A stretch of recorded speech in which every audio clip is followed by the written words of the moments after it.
Why do I have surgery scars I don't remember getting? The mirror doesn't lie, but apparently everyone else in my life does. I'm standing in my bathroom at 2:47 a.m., unable to sleep again, when I notice it. A thin, precise scar running along my lower ribcage that definitely wasn't there before the accident 3 weeks ago. At least, I don't think it was. The problem is, I can't remember much from before I woke up in Mercy General with Dr. Richardson, my family doctor since childhood, explaining how lucky I was to survive the crash with just a concussion and some bruised ribs. But this scar is surgical. Clean. Professional. Nothing like the jagged marks you'd expect from twisted metal and shattered glass. I trace the 4-inch line with my fingertip, feeling the raised tissue. It's not fresh, maybe 6 months old, judging by how well it's healed. My hands shake as I examine the rest of my torso in the harsh fluorescent light. There. Another one. Just below my left breast, barely visible but unmistakably surgical. And when I turn around, craning my neck to see my back in the mirror, there's a third scar along my spine, kidney level. My phone buzzes on the counter. A text from Mom, can't sleep either, sweetheart. Dr. Richardson says insomnia is normal after head trauma. Try some chamomile tea. Love you. The timestamp shows she sent it 30 seconds ago. How did she know I was awake? I hadn't spoken to my parents since yesterday when they dropped off groceries and lectured me about taking my recovery more seriously. Dad even suggested I stop obsessing over my medical records I'd requested but somehow never received from the hospital's administrative office.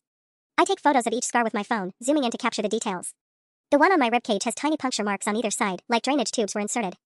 The spinal scar has that distinctive pattern you see in minimally invasive procedures. I know because I used to work as a medical transcriptionist before switching to freelance graphic design 2 years ago. My laptop is still open on my kitchen table, showing the email I've been staring at for hours. It's from Mercy General's billing department, finally responding to my insurance inquiry. According to their records, I was admitted on October 15th at 11:43 p.m. and discharged 48 hours later with treatment limited to observation for mild traumatic brain injury and pain management. No surgery. No procedures requiring general anesthesia.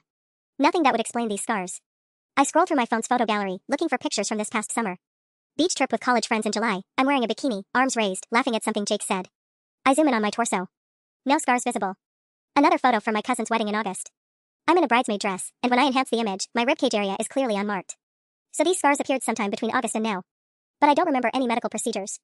Any hospital visits beyond the car accident. Hell, I barely even remembered the accident itself until Dr. Richardson walked me through what supposedly happened, how I hit black ice on Route 9, spun into a guardrail, was unconscious when paramedics arrived. But here's what's really bothering me. I found my car keys in my purse yesterday. Both sets. If I was driving and crashed, how did my spare keys end up with me at the hospital? I need answers, and I'm starting to suspect that the people I trust most in the world aren't going to give them to me. The next morning, I call Dr. Richardson's office at exactly 9 a.m. when they open. His receptionist, Mrs. Chen, has known me since I was 12 and got my first physical for summer camp. Sarah, honey, how are you feeling? Her voice carries that overly sweet concern that makes my skin crawl now. Dr. Richardson mentioned you've been having some anxiety about your recovery. I need to see my complete medical file, I say, skipping the pleasantries. Everything from the past year. There's a pause. Oh, well, we'd need you to come in for that. Patient privacy laws and all. How about Thursday at 2 p.m.? Today. I can be there in an hour. I'm sorry, but the doctor is booked solid. Thursday is really the earliest. I hang up and drive there anyway. Richardson Medical Associates sits in the same converted Victorian house where Dr. Richardson has practiced for 30 years. I know every creaking floorboard, every outdated magazine in the waiting room. When I walk in unannounced, Mrs. Chen's face goes pale. Sarah, I told you we can't see you today. I'm not here for an appointment. I want my records. She fumbles with her computer keyboard. Let me just check something. Her voice wavers as she picks up the phone and whispers urgently to someone. Within minutes, Dr. Richardson appears from the back hallway, his usually warm smile looking strained. Sarah. What a surprise. Come on back to my office. I follow him past examination rooms I've sat in countless times, past the scale where he tracked my growth spurts, past the cabinet where he kept lollipops for brave patients. His office smells like leather and antiseptic, exactly the same as always. Mrs. Chen says you're concerned about your medical records. He settles behind his mahogany desk, fingers steepled. Is this about the insurance forms? Because I can help you with. I found scars on my body that aren't in the hospital records from my accident. I watch his face carefully. For just a split second, something flickers behind his eyes. Fear? Guilt? Scars? He leans forward, professional concern replacing whatever I saw before. Sarah, head trauma can sometimes cause confusion about our bodies. Patients often notice marks or changes that. These are surgical scars, Dr. Richardson. Fresh ones. From procedures I don't remember having. He's quiet for a long moment, studying me. When he speaks again, his tone has shifted to something I've never heard from him before, cold, calculated. I think you should speak with your parents about this. They're very worried about your mental state since the accident. He stands, moving toward the door. In fact, why don't I give them a call right now? I'm sure they'd want to know about these concerns you're having. Don't call them. The words come out sharper than I intended. Just give me my medical records. I have a legal right to them. Of course you do. His smile returns, but it doesn't reach his eyes. Thursday at 2 p.m., we'll have everything ready for you. But Sarah? He places his hand on my shoulder as he guides me toward the exit. Be careful about letting anxiety and trauma create problems that aren't really there. Sometimes our minds play tricks on us when we're healing. As I walk to my car, I notice Mrs. Chen watching me through the window, phone pressed to her ear. My hands tremble as I start the engine. In my rearview mirror, I see Dr. Richardson standing in the doorway, still watching, still smiling that awful smile. My phone rings before I'm even out of the parking lot. Mom's contact photo fills the screen. I let it go to voicemail. By the time I get home, there are 7 missed calls from my parents and 3 text messages that make my stomach clench. The last one, from Dad, reads, Dr. Richardson is very concerned. We're coming over at 4 p.m. to talk. This has gone far enough. It's 2:15 p.m. now. I have less than 2 hours before they arrive with whatever story they've coordinated with Richardson. But first, I need to understand what I'm dealing with. I spread everything out on my kitchen table like evidence at a crime scene, photos of my scars, the hospital billing statement, my medical insurance claims from the past year. Then I do something I should have done weeks ago. I call my auto insurance company directly. Hi, this is Sarah Martinez. I need details about my claim from October 15th. The representative, Linda, pulls up my file. I'm sorry, Ms. Martinez, but we don't show any claims filed under your policy for October 15th. In fact, your last claim was in March 2019 when someone keyed your Honda in the grocery store parking lot. My blood turns to ice water. That's impossible. I was in a car accident. Route 9, black ice, hit a guardrail. I'm looking at our database now, and I'm not seeing anything. Did you perhaps file with a different insurance company? I've been with State Farm for 6 years. There is no other company. After I hang up, I sit in my kitchen staring at the phone like it might explode. No insurance claim means no car accident. No car accident means no legitimate reason for me to have been unconscious at Mercy General. No legitimate reason means someone put me there intentionally. I grab my laptop and log into my bank account, scrolling back through October. My debit card shows normal activity on October 15th, coffee at Starbucks at 7:22 a.m., lunch at Subway at 12:47 p.m., gas at the Shell station on Maple Street at 4:15 p.m. The last transaction before I supposedly crashed at night. But here's what stops me cold. There's a deposit on October 18th, 3 days after my alleged accident. $2,500 from Richardson Medical LLC with a memo line reading patient compensation research participation. I never participated in any research. I never signed any consent forms. I don't remember anything about $2,500. My hands shake as I scroll through the rest of October and November. 2 more deposits from Richardson Medical LLC. One for $1,800 on October 30th. Another for $3,200 on November 12th. All with the same memo about research participation. $7,500 total. Paid while I was supposedly recovering from a car accident that never happened. I screenshot everything and save the images to encrypted folder on my laptop. Then I do something that feels like stepping off a cliff. I create a new email account under a fake name and send copies of everything to myself. If someone has been playing games with my memory and my body, I'm not taking any chances with evidence disappearing. At 3:47 p.m., I hear car doors slamming in my driveway. Through my living room window, I watch my parents walk up the front steps with Dr. Richardson trailing behind them. Mom is carrying what looks like a pharmacy bag. Dad has a manila folder tucked under his arm. They use their spare key to let themselves in, something that's never bothered me before but now feels like a violation. Sweetheart, we need to talk. Mom's voice has that artificially calm tone she used when I was little and in trouble. Dr. Richardson explained about your visit today. About these ideas you're having. They're not ideas. I stand behind my kitchen table like it's a barrier between us. They're scars. Physical evidence. Dr. Richardson steps forward, and I notice he's carrying a small medical bag. Sarah, I brought something to help with the anxiety and confusion. It's perfectly safe, just a mild sedative to help you think more clearly. I'm thinking clearly right now. No, Dad says quietly, and there's something in his voice I've never heard before, a finality that makes my skin crawl.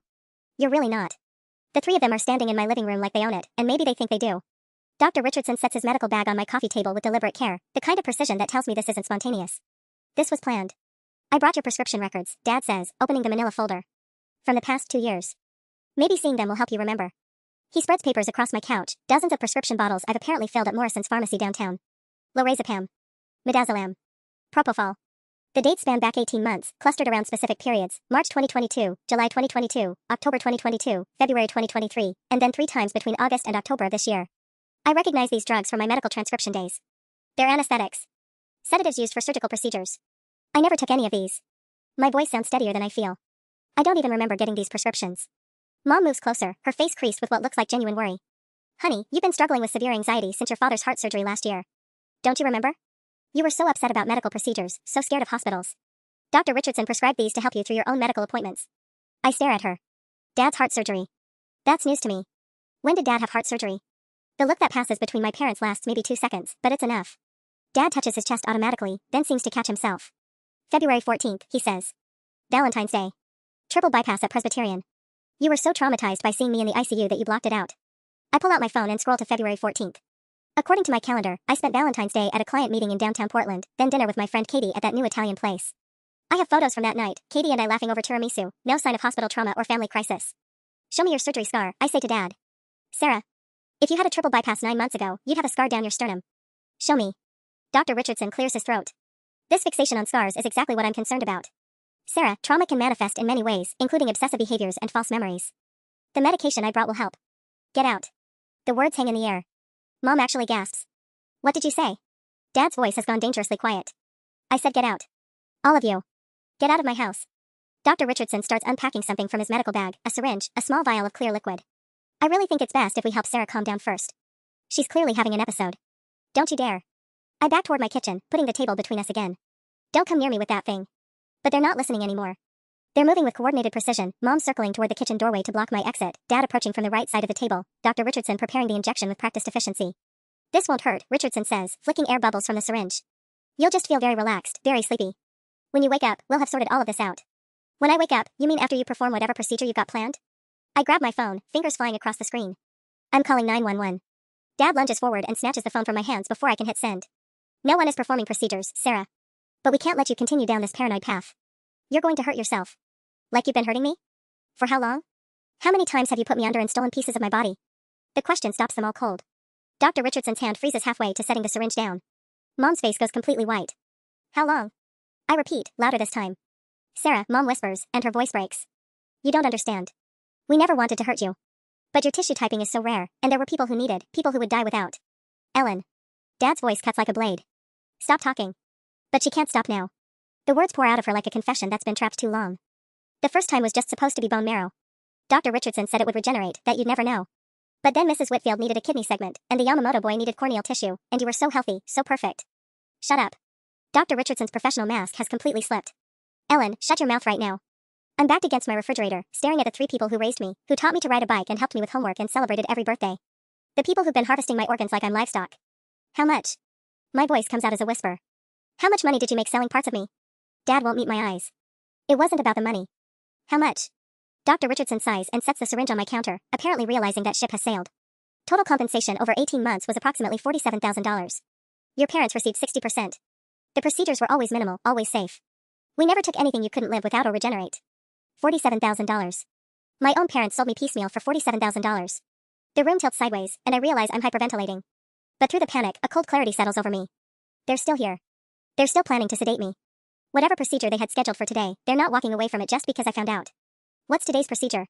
I ask, surprised by how steady my voice sounds. What are you taking this time? The silence stretches between us like a taut wire. Dr. Richardson exchanges a look with my father that speaks volumes. This wasn't supposed to happen. I wasn't supposed to figure it out. Sarah, please sit down.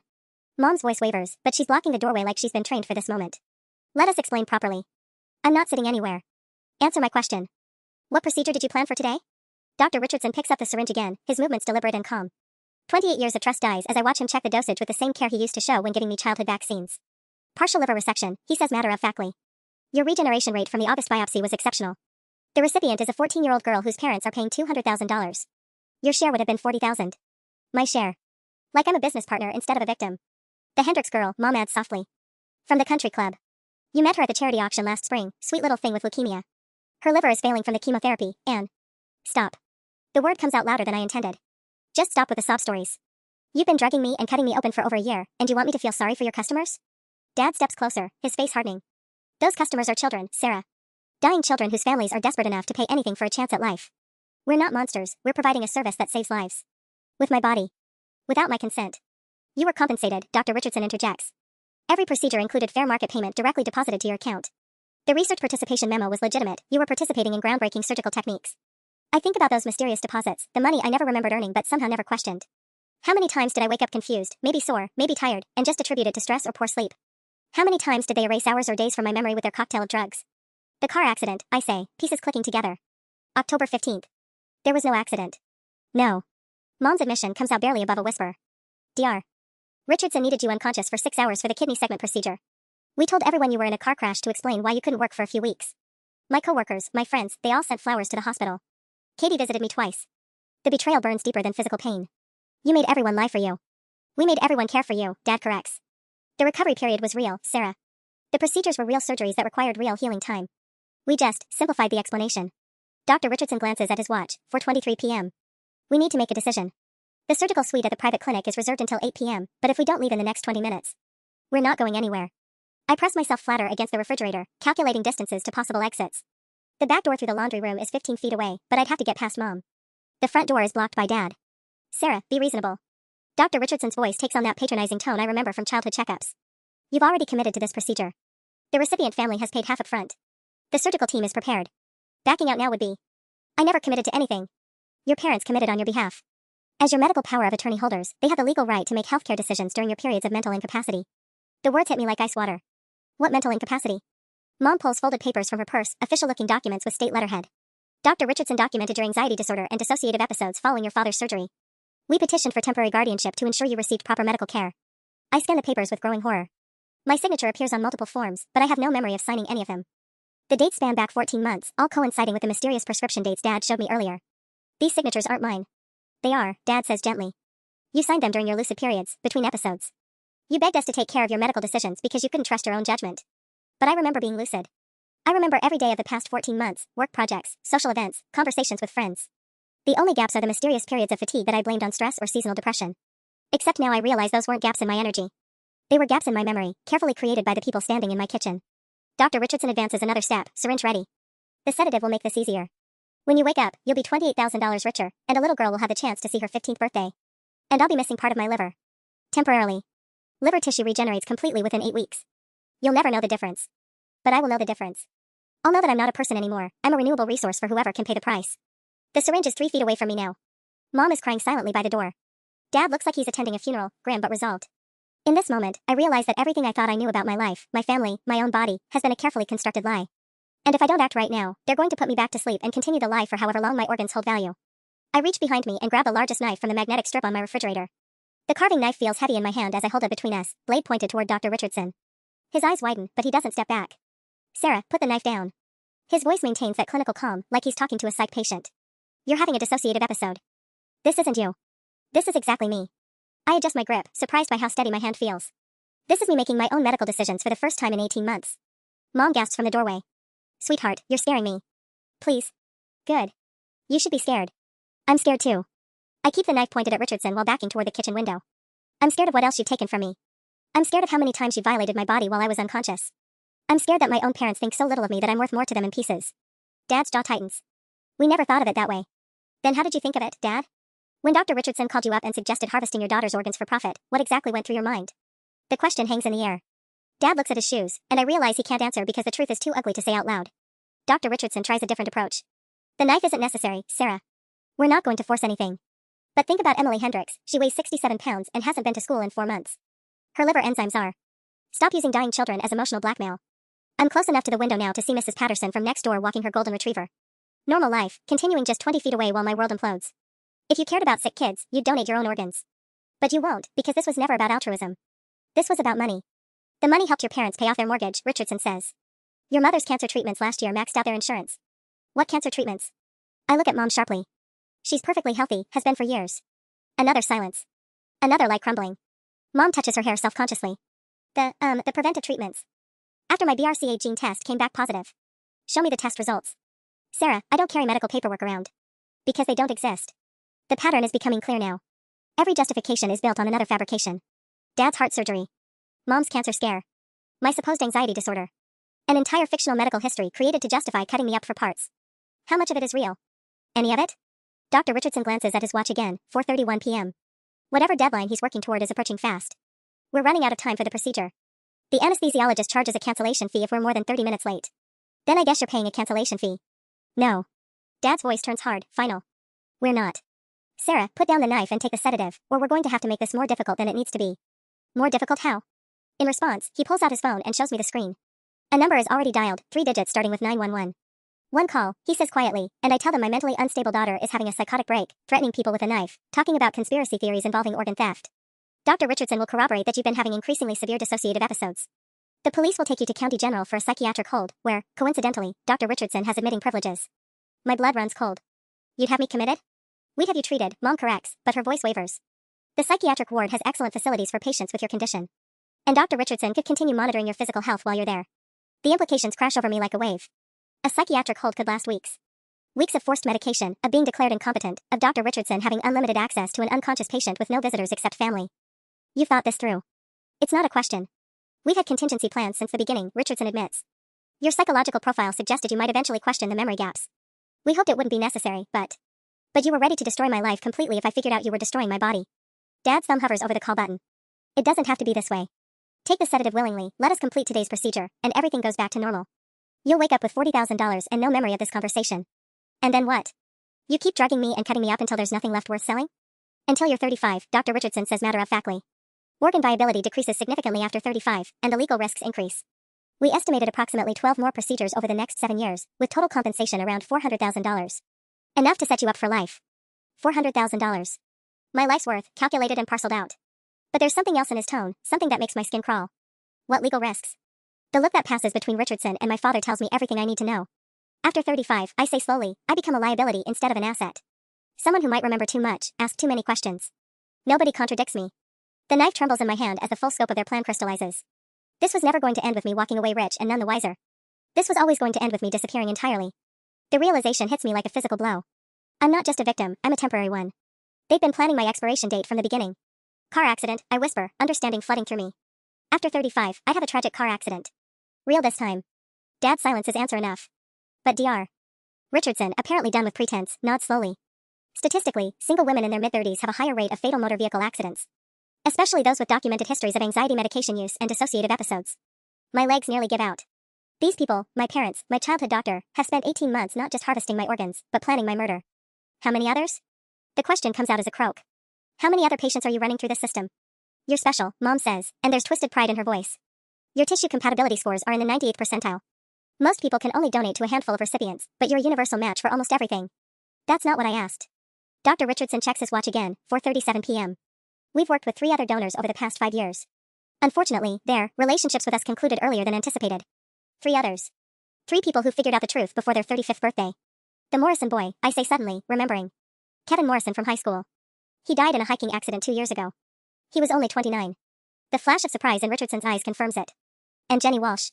She overdosed last spring, remember? They found her in her apartment. My voice gets stronger as pieces fall into place. Except Jenny never used drugs. She was terrified of needles, wouldn't even take aspirin.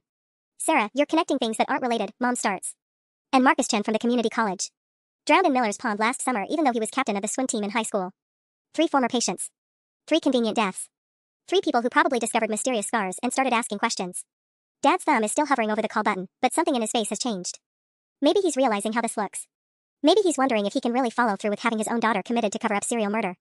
There's another option, I say carefully, lowering the knife slightly. You could just stop. Walk away from all of this. I won't report anything, won't go to police. We just end it here. Dr. Richardson laughs, actually laughs. And lose $400,000 in future revenue? Plus the $200,000 we're contracted for today? He shakes his head. Sarah, you're thinking like a victim instead of a business partner. This arrangement has been profitable for everyone involved. I wasn't a business partner. I was unconscious. Unconscious people can't spend money. We were managing your assets responsibly. The casual way he discusses my life as a commodity makes my skin crawl. But it also clarifies something important, they're not going to stop. They can't stop. Too much money, too many people involved, too many crimes already committed. Which means I have to stop them. I grip the knife tighter and make my decision. Dad, put the phone down. Take the sedative first. Put the phone down. Instead, he starts dialing. But I'm not the terrified, confused woman I was an hour ago. I'm someone who just learned that my own family has been planning my death for 7 years. And I'm done being their victim. Before Dad can complete the call, I do something that surprises all of us. I throw the knife across the room, not at any of them, but at my own kitchen window. The glass explodes outward in a shower of sparkling fragments that catches the late afternoon sunlight. Mrs. Patterson screams from her yard. Her golden retriever starts barking frantically. Help! I scream through the broken window. Someone call 911. They're trying to kidnap me. Mrs. Patterson's screaming draws exactly the kind of attention I was hoping for. Within seconds, I can see faces appearing in windows across the street. Mr. Jenkins from 2 houses down is already pulling out his phone. Sarah, what have you done? Mom's voice breaks as she stares at the shattered glass scattered across my kitchen floor. Dad ends the 911 call before it connects, his face flushing red with anger. You've just made this infinitely more complicated. Good. I back toward the broken window, feeling cool October air rushing in. Let's see you explain to the neighbors why my family doctor brought a syringe to my house. Dr. Richardson has gone completely still, his medical training probably kicking in as he calculates risk versus reward. Outside, I can hear Mrs. Patterson talking rapidly to someone, probably actually calling 911, unlike my father's threatened call. We need to leave, Richardson says quietly to my parents. Now. Before the police arrive. But Dad shakes his head. If we leave now, Sarah tells them everything. We can still salvage this.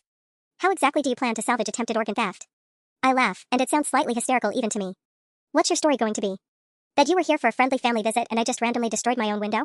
Mom is crying harder now, mascara streaking down her cheeks. Sarah, please. You don't understand what you're destroying. The Morrison boys' family used their payments to send his sister to college. The Walsh family was able to keep their house after Jenny's father lost his job. We've helped so many people. You've helped yourself to my body for 18 months. I can hear sirens in the distance now, growing closer. And you killed 3 people to cover it up. We never killed anyone, Dad snaps.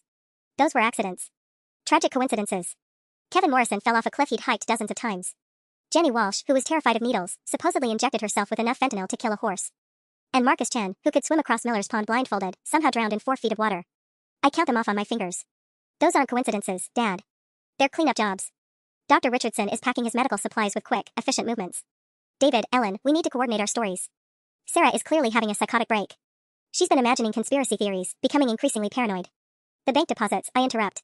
I have screenshots of every payment from Richardson Medical LLC. $7,500 so far, with memos about research participation I never consented to. His hands freeze on the medical bag zipper.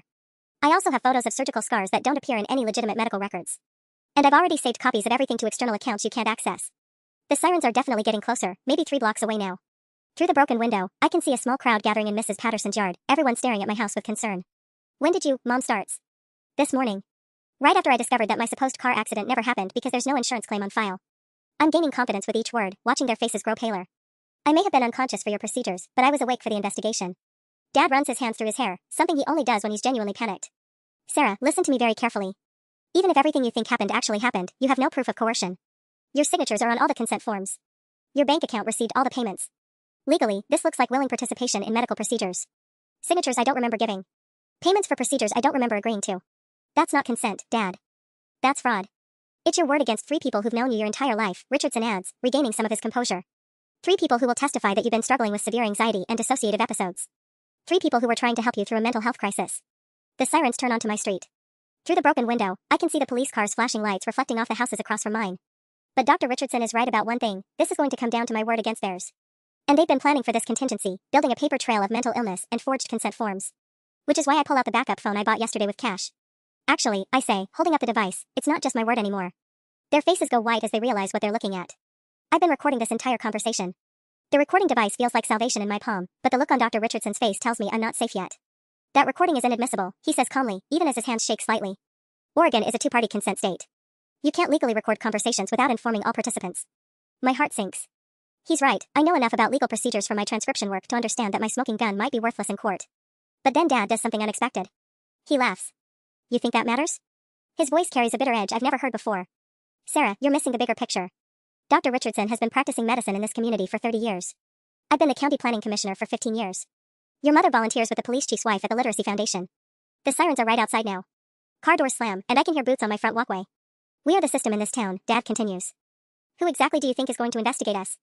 Through my broken window, I watch Officer Martinez, the same cop who gave presentations at my high school about drunk driving, approach my front door with another officer I don't recognize. Behind them, a small crowd of neighbors has gathered, all whispering and pointing. Police. We received reports of a disturbance at this address. Mom immediately switches into performance mode, wiping her tears and smoothing her hair. Officers, thank goodness you're here. My daughter is having a severe mental health episode. Dr. Richardson came to help, but she's been making paranoid accusations and threatening us with weapons. I look down at my empty hands. The knife I threw at the window lies in a scattered pile of glass across the room, nowhere near anyone, but it probably looks damning from a law enforcement perspective. Ma'am, we're going to need everyone to step outside while we sort this out, Officer Martinez calls through the door. Dr. Richardson gives me a meaningful look as he heads toward the front of the house. Remember, Sarah, we all want what's best for you. Sometimes people in crisis don't realize they need help. But as they file toward the living room, Mom hangs back for just a moment. The Yamamoto boy, she whispers urgently. The corneal tissue we mentioned? He's real, Sarah. 8 years old, going blind from a genetic condition. His parents are friends of ours from church, they've been praying for a miracle donor match. She pulls out her phone and shows me a photo, a small Asian boy with thick glasses, smiling gap-toothed at the camera while holding a baseball. He's wearing a Little League uniform with tigers across the chest. His name is Danny. He plays second base and wants to be a veterinarian when he grows up. Without corneal transplants, he'll be completely blind by his 9th birthday. The photo hits me like a physical blow. This isn't some hypothetical victim, this is a real child with a name and dreams and parents who love him enough to pay strangers for pieces of my body. The surgery is completely safe, Mom continues in a rushed whisper. Corneal donation doesn't affect your vision at all. Dr. Richardson has performed the procedure dozens of times. You'd wake up with no side effects and $20,000, and Danny Yamamoto gets to see his 10th birthday. Officer Martinez's voice gets louder from the front door. Ma'am, I need everyone outside immediately. But I'm staring at the photo of Danny Yamamoto and feeling my moral certainty crumble. 8 years old. Going blind. Real parents with real desperation. How many others? I whisper to Mom. How many real children like Danny? All of them. Her eyes fill with fresh tears. Emily Hendricks with a liver failure, she's in my book club with her grandmother every Tuesday. The Morrison boy's procedures paid for his nephew's leukemia treatments. Sarah, we never did this for the money. We did it because you have the power to save lives, and you were too scared of medical procedures to donate willingly. My head spins as the narrative shifts again. What if I've been wrong? What if this isn't about greed and exploitation, but about my own cowardice preventing me from helping dying children?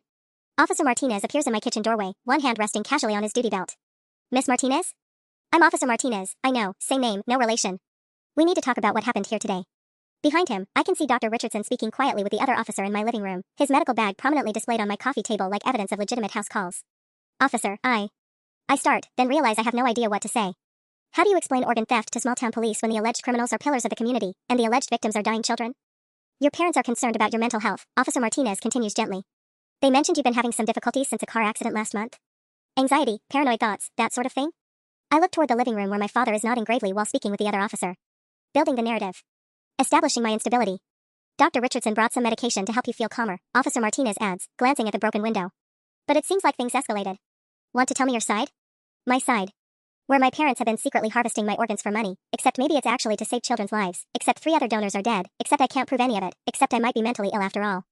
I found scars, I say finally. Surgical scars I don't remember getting. Officer Martinez nods sympathetically. Head trauma can affect memory formation. Dr. Richardson mentioned you've had some medical procedures recently for anxiety management. Is it possible you're just having trouble remembering them clearly? And there it is, the perfectly reasonable explanation that makes me sound paranoid and confused while painting them as concerned caregivers. The backup phone with the recording suddenly feels heavy in my pocket. Even if it's not admissible in court, it contains 47 minutes of my parents confessing to everything. That has to be worth something. But as I look at Officer Martinez's kind, patient expression, I realize Dad was right about one thing. This is their town, their system, their network of relationships built over decades. And I'm just the unstable young woman who threw a knife at her own window. Officer Martinez, I say, pulling the backup phone from my pocket, I need you to listen to something. His expression shifts to professional alertness as I hold up the device. Ma'am, I'm going to need you to put that down and step away from it. It's a recording of this entire conversation. They admitted to performing unauthorized surgeries on me while I was unconscious. They admitted to killing 3 other people who found out about their organ trafficking operation. Officer Martinez's hand moves closer to his weapon. Miss, you're making some very serious accusations. I need you to remain calm, Ann. Danny Yamamoto, I say loudly, looking toward the living room where Dr. Richardson can hear me. 8 years old, needs corneal transplants. Emily Hendricks, 14, liver failure.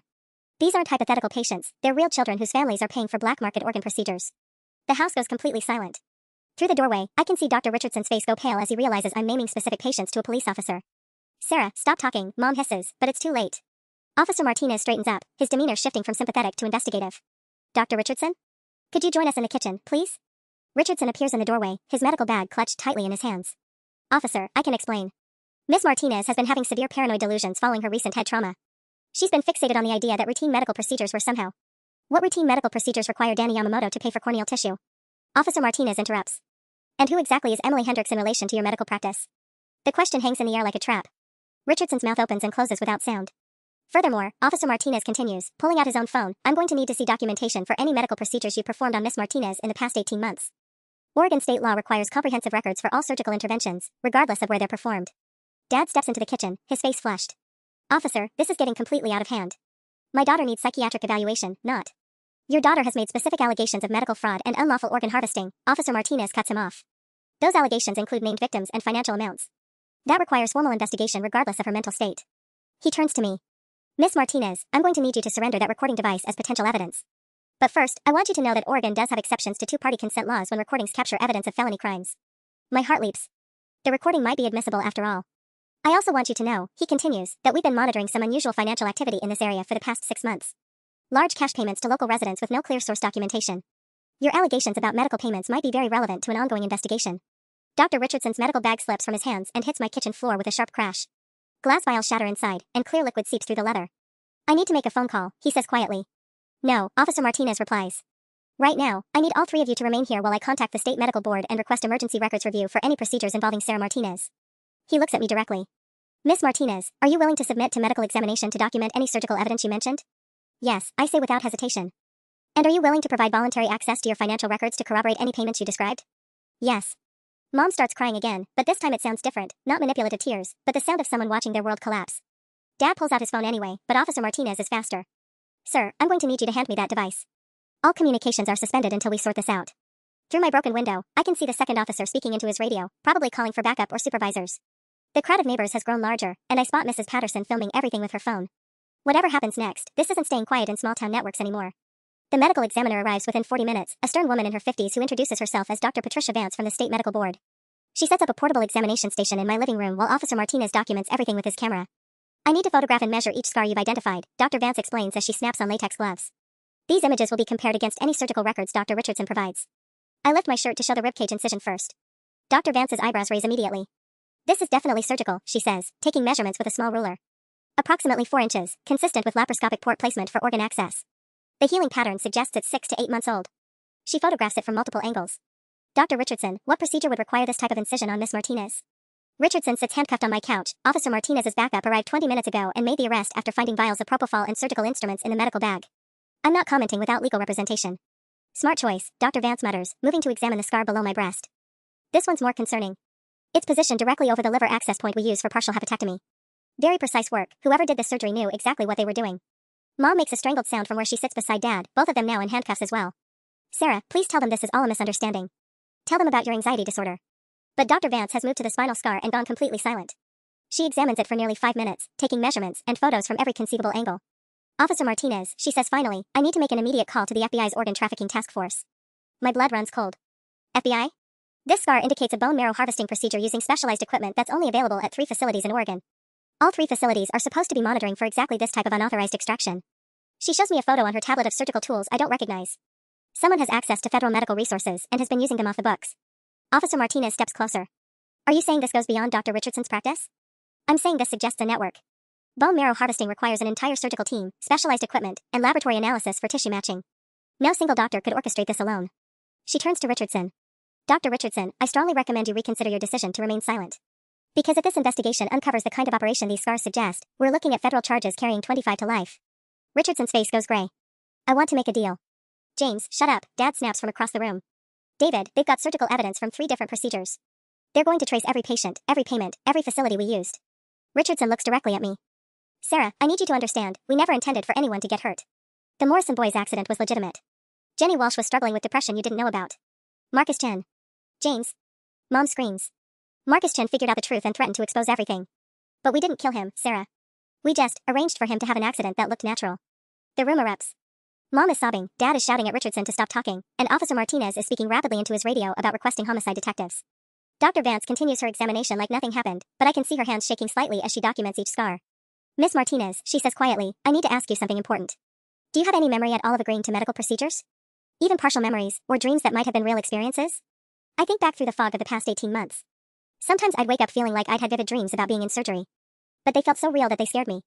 Dr. Richardson said they were anxiety dreams caused by my father's heart surgery trauma. Your father never had heart surgery, Dr. Vance says matter-of-factly. I checked his medical records while I was setting up my equipment. He's never had any cardiac procedures. Dad stops shouting and stares at her. Which means, she continues, those weren't anxiety dreams, Sarah. Those were memories of actual procedures, partially surfacing despite the memory suppression drugs they were giving you. My legs give out, and I sink into my kitchen chair. How many times? Dr. Vance consults her tablet. Based on the scarring patterns and healing stages, I count evidence of at least 6 separate surgical procedures over the past 18 months. Possibly more that haven't left visible scarring. 6 times. They knocked me unconscious and operated on me 6 times, and I thought I was just having bad dreams. The FBI arrives at 7:23 p.m., led by a woman who introduces herself as Special Agent Rebecca Torres from the Human Trafficking and Organ Procurement Task Force. She's younger than I expected, maybe mid-30s, with sharp eyes that take in every detail of my destroyed kitchen. Miss Martinez, I understand you've been very cooperative so far, she says, settling across from me at my kitchen table while crime scene photographers document everything. I need to ask you about some names that came up in our financial monitoring system. She opens a thick manila folder and spreads out bank statements, not just mine, but dozens of them. Over the past 3 years, we've tracked unusual cash flow patterns in this region. Large payments from medical facilities to private individuals, always just under the federal reporting threshold. My stomach drops as I recognize some of the names on the statements. Katie Brennan. She's my friend from college. Why do you have her bank records? Agent Torres points to a series of deposits in Katie's account. $15,000 in March 2022.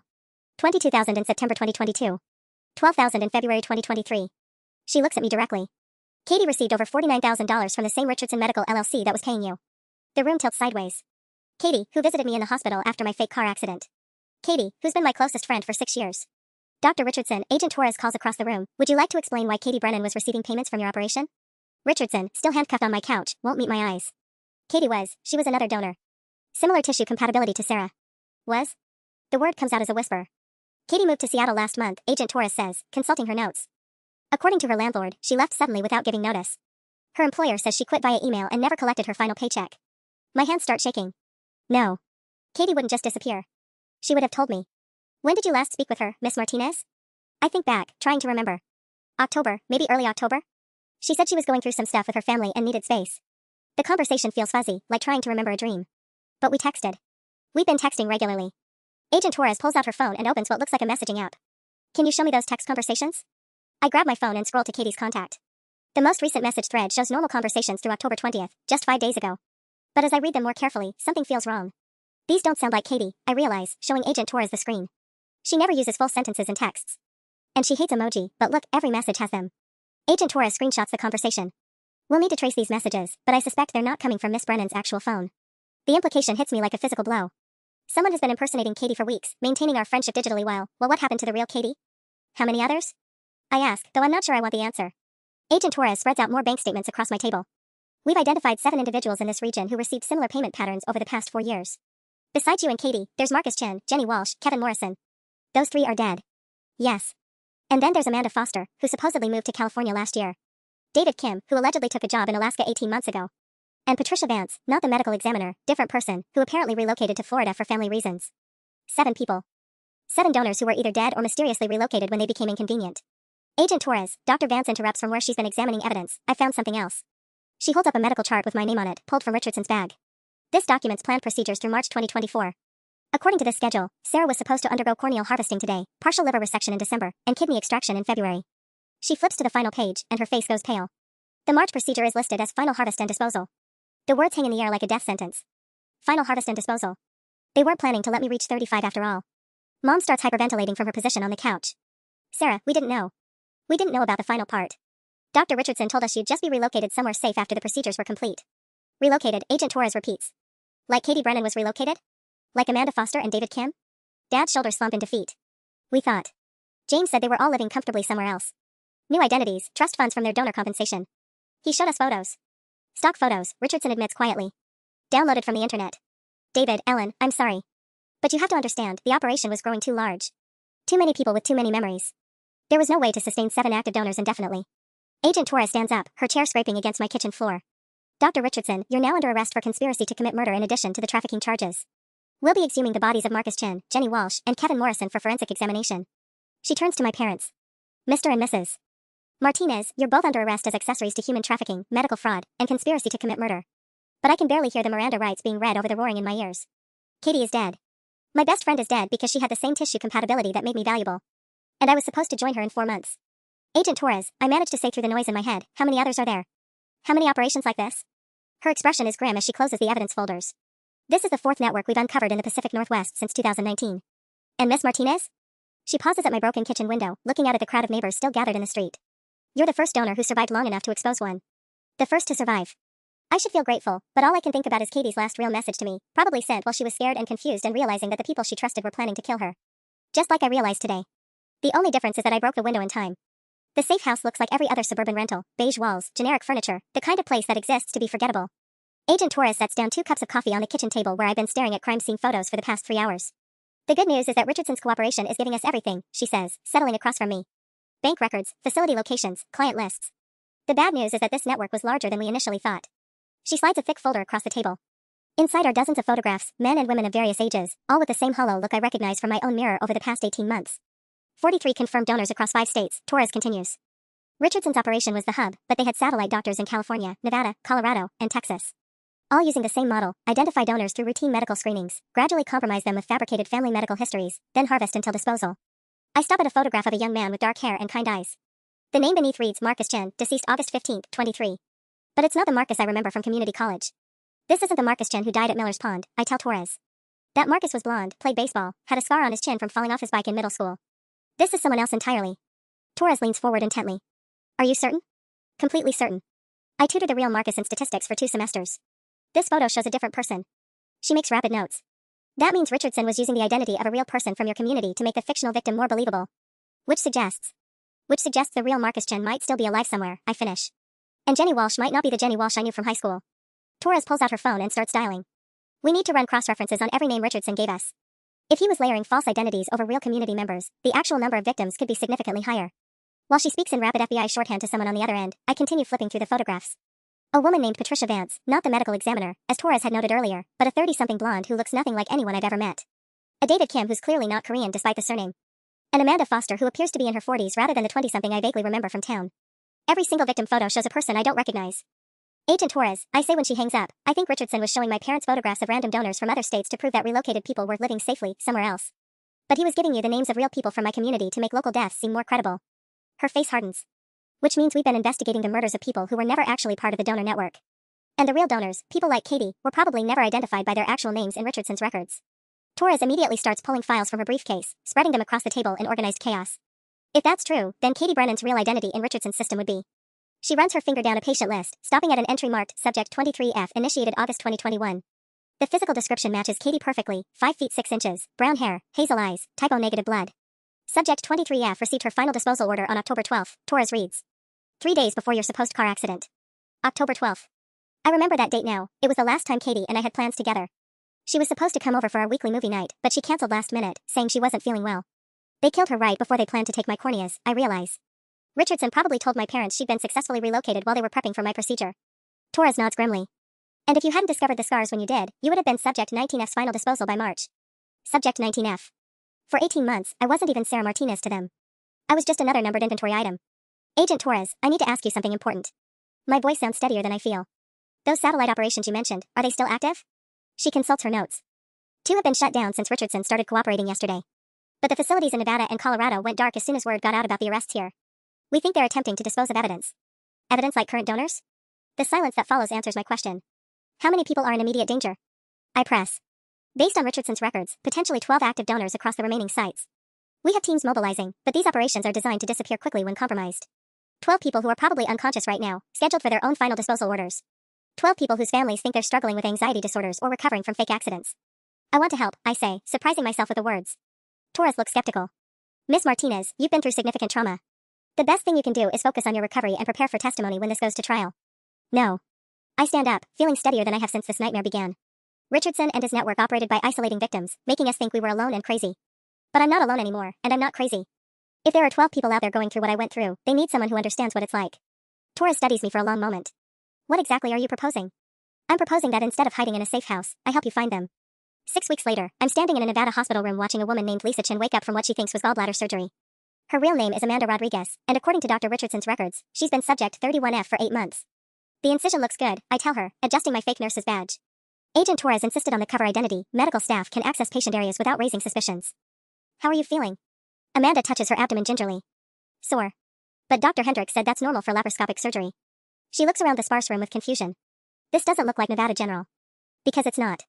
This is a private facility 40 miles outside Las Vegas, designed to look legitimate while serving exactly one purpose. But Amanda doesn't need to know that yet. Amanda, I say carefully, sitting in the chair beside her bed, I need you to think very carefully. Do you remember how you got to this hospital? Her brow furrows. My gallbladder attack. Mom called an ambulance Tuesday night. She pauses, uncertainty creeping into her voice.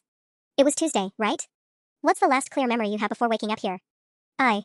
Tuesday night I was watching Netflix. My side started hurting really badly, and I called Mom. She was crying on the phone, saying she couldn't lose me like she lost Dad. Amanda's voice gets smaller. Dad died last month from complications after his kidney surgery. Another fabricated family tragedy. Another scared daughter manipulated into compliance. Amanda, what's today's date? She stares at me for several seconds. Tuesday night was October 15th. So today should be October 16th. Today is November 2nd, I tell her gently. You've been unconscious for 18 days. The color drains from her face. That's impossible. Dr. Hendricks said gallbladder surgery only requires 1 night of observation. I pull out my phone and show her the photos I took yesterday during our facility reconnaissance. Amanda, this building isn't Nevada General. Look at these pictures of the exterior. Do you see any hospital signage? Any emergency room? Any other patients? Her hands shake as she scrolls through the images. The building looks exactly like what it is, a converted office complex with medical equipment installed in former conference rooms. I don't understand, she whispers. Dr. Hendricks isn't a real doctor. Your father didn't die from kidney complications because he never had kidney surgery. And you didn't have gallbladder surgery. I lift the edge of her hospital gown to reveal the bandages covering her ribcage. These incisions are from bone marrow harvesting and partial liver resection. Amanda stares at the bandages like they might disappear if she looks hard enough. You're lying. Dr. Hendricks has been our family doctor since I was 12. He delivered my baby brother. He's been drugging you and selling pieces of your body to private buyers for 8 months, I interrupt. Amanda, I know this sounds insane, but I need you to listen to me very carefully. In approximately 4 hours, Dr. Hendricks is going to come back here with an injection that will make you very sleepy. When you wake up, you'll be missing your corneas, and then he's going to kill you. She tries to sit up, gasping from the pain in her incisions. You're insane. Dr. Hendricks would never. Dr. Hendricks has been working with Dr. James Richardson in Oregon. Richardson kept detailed records of 43 donors across 5 states. You're number 31. I was number 19. I roll up my shirt to show her my matching scars. This is what bone marrow extraction looks like. This is liver resection. This is where they accessed my kidney. Amanda's breathing gets rapid and shallow as she stares at the evidence carved into my torso. The reason you can't remember the past 18 days is because they've been keeping you sedated while they harvest your organs in stages, I continue.